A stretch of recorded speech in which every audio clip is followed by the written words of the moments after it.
Hello friends, histo facts या YouTube चॅनलमध्ये आपल्या सर्वांचं स्वागत। आपण बऱ्याचदा अनेक मंदिरामध्ये गेला असाल, त्या ठिकाणी हेही ऐकलं असेल की हे मंदिर हेमाडपंथी स्थापत्य शैलीचं आहे।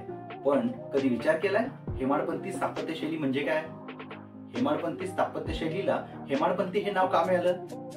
हेमाडपंथी स्थापत्य शैलीची महाराष्ट्रामध्ये कोणकोणती मंदिरं आहेत, या सर्व प्रश्नांची उत्तरं आपण या व्हिडिओमध्ये पाहणार आहोत। तेव्हा हा व्हिडिओ शेवटपर्यंत पहा आणि हो, आमच्या चॅनलला सबस्क्राइब केलं नसेल तर प्लीज सबस्क्राइब करा। देवगिरीच्या यादवांच्या राज्यात 1259 ते 1274 या काळात मुख्य प्रधानपदावर हेमाद्री पंडित किंवा हेमाडपंत हे होते। यांनी महाराष्ट्रामध्ये तसेच दख्खनच्या पठारावर या इमारत बांधणीच्या पद्धतीचा उपयोग केला। त्यामुळे या स्थापत्य शैलीला हेमाडपंथी स्थापत्य शैली असं म्हटलं जातं। त्यामुळेच महाराष्ट्रातील 12व्या आणि 13व्या शतकातील मंदिरांना हेमाडपंथी मंदिरं असं म्हणतात। हेमाडपंथी मंदिराच्या बाह्य भिंती ह्या ताराकृती असतात।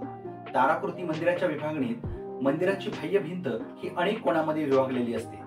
त्यामुळे त्या भिंती व त्यावरील शिल्पे यांच्यावर छायाप्रकाशाचा सुंदर परिणाम आपल्याला पाहायला मिळतो। हेमाडपंथी मंदिराचे महत्त्वाचे वैशिष्ट्य म्हणजे भिंतीचे दगड सांधण्यासाठी चुना वापरलेला नसतो। दगडामध्येच एकमेकात घट्ट बसतील अशा कातलेल्या खोपणी आणि कुसू यांच्या आधारावर या भिंतींची उभारणी केली जाते। मंदिरासारख्या वास्तूत पायापासून शिखरापर्यंत दगड एकमेकात गुंफून केलेली रचना एकसंध राहते आणि टिकाऊही बनते। मुंबईजवळील अंबरनाथ येथील अमरेश्वर, नाशिक जवळील सिन्नर येथील गोदेश्वर, हिंगोली जिल्ह्यातील औंढ्या नागनाथ, वेरूळचे घृष्णेश्वर मंदिर, त्र्यंबकेश्वर येथील शिव मंदिर, खिद्रापूर येथील कोपेश्वर मंदिर, कोल्हापूरचे महालक्ष्मीचे मंदिर ही सर्व मंदिरं ही हेमाडपंथी स्थापत्य शैलीचा उत्तम नमुना असलेले आपल्याला पाहावयास मिळतात। हेमाडपंथी स्थापत्य शैलीनं केलेले बांधकाम हे टिकून राहते आणि आजही त्या अभ्यासकांना उपलब्ध आहे।